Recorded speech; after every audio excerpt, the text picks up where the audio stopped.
Si Maria at Juan sa paanan ng krus.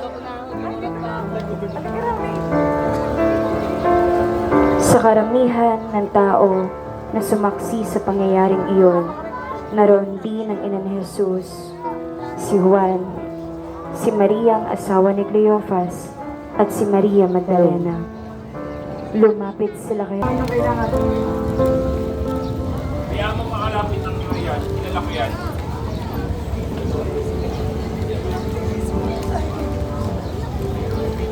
Nakalapit naman sila sa tulong ng isang sundan. Hindi nila napigilan ang pagpatak ng luha dahil sa matinding awa at habag sa sinapit ni Jesus. Aking anak, hayaan mo ko pumatay kasama ko.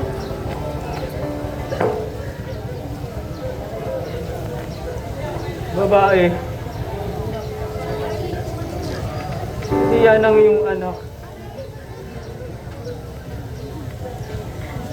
Anak.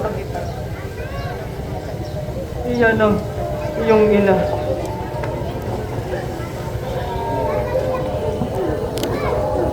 At mula sa oras na iyon, tinanggap siya na nilagad sa kanyang sambahayan.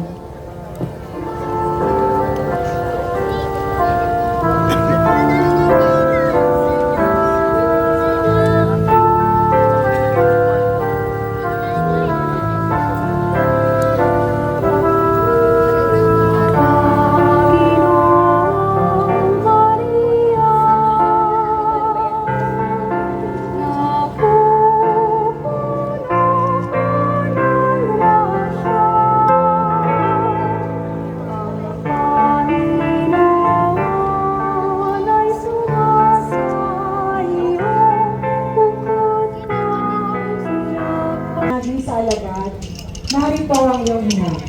Mula noon, siya'y tinatira ng alagad nito sa